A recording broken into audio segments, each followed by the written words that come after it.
Nag-ala MJ shrug na rin si Donovan Mitchell at pina-walk out ng mga tao sa arena. Hindi kinaya ng crowd ang nangyari. Tiningnan pa sila mata sa mata ni Donovan Mitchell dahil sa kanilang early exit sa first round at na-sweep mga idol ng Minnesota Timberwolves. Tinanggal na si Frank Vogel ng Phoenix Suns. Sino pa kaya ang susunod? Celtics vs Cavs Series Game 2. No easy basket for Donovan Mitchell habang sa Boston Celtics ang gaganda ng kanilang ball movement, kumo-collapse ang depensa ng Cavs. 9 early points para sa heavy favorites sa Eastern Conference. Nakapag-adjust naman kaagad ang Cleveland at napa-take over si Evan Mobley ang naging X-factor late second half ng Game 1. Kailangan talaga ng Cavs na mag-step up ang kanilang mga role players dahil hindi kakayanin mag-isa ni Donovan Mitchell na talunin ng Boston. At yun na nga mga idol ang nangyari sa last 2 minutes kung saan nagkaroon ng 11-0 run ang Cleveland Cavaliers. 11 points ang naitala ni Evan Mobley at Caris LeVert naman may 8 points off the bench kaya lamang na ang Cavs 30-24 heading into second quarter.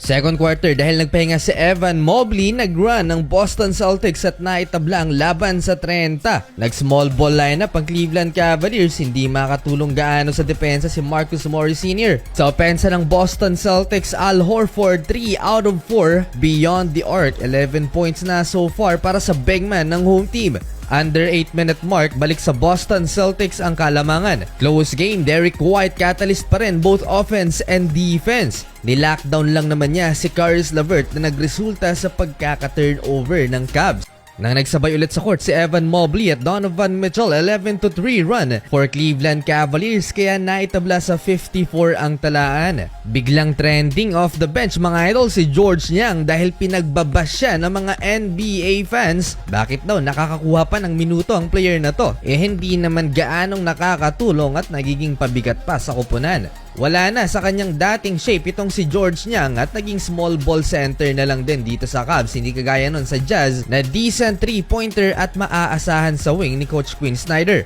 Tied at 54 halftime, Jason Tatum pinahiya si Darius Garland dito sa first half, bagsak at naipasok ang 3-pointer. 16 points for JT, maala 30% sa field pero 8 out of 10 sa free throw line. Third quarter, maganda ang game plan ng Cleveland Cavaliers. Dalawang off-the-screen 3-pointer ni Donovan Mitchell at Darius Garland. Laging nagda-drop defense itong si Al Horford. Mismatch sa dalawang guardia ng Cleveland Cavaliers. Kaya ayun, nalilibre sa 3 ang Cavs. Lamang na ulit ang visiting team, 62-57 under 10 minutes. Eto sa transition play, nakafocus si Drew Holiday kay Donovan Mitchell. Naiwang libre naman si Evan Mobley. Easy two-handed alley-oop dunk. Kailangan ng magbuhat ni Jason Tatum for Boston Celtics dahil lamang ang Cleveland. Kulang sa pressure defense ang Boston Celtics, bata at mabibilis na player itong Cavs. May malaking problema ang Celtics pag hindi nagsisipasok ang kanilang 3-point shot. Kaya ayun, lobo sa 9 points ang lamang ng Cleveland Cavaliers.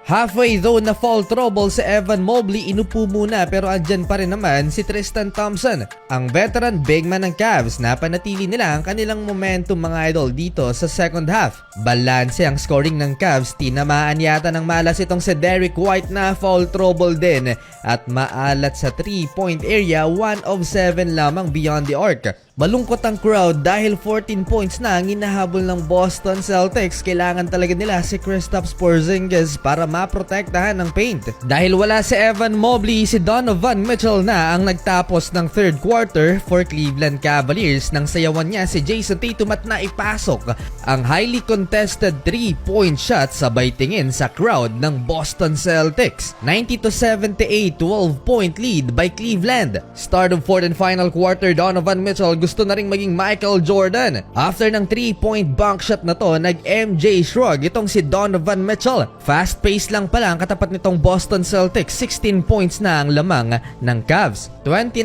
points for Donovan Mitchell with 5 3-pointers. No impact so far si Jaylen Brown dahil bantay lang naman niya ang isa sa elite defender ng Cleveland na si Caris LeVert.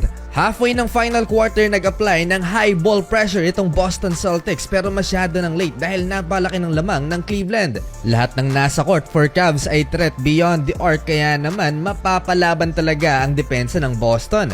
Pinag-aasan lang ng dalawang Cleveland fans ang crowd At last 5 minutes, nagaya na naman sila sa Game 2 kontra Miami Heat kung saan natalo at nagsi-walkout nga ang mga fans ng Celtics. Tabla na ang series 1-1 dahil naipanalo ng Cleveland Cavaliers ang Game 2. Hatid ng 1xBet ang video ito up to 6,000 pesos first cash and bonus gamitin ang link at code na nasa comment at iset na ang iyong parlay mapa NBA, PBA o iba pang sporting events sa 1xBet. Siguradong legit at mabilis ang cash out pero paalala keep it fun and gamble responsibly.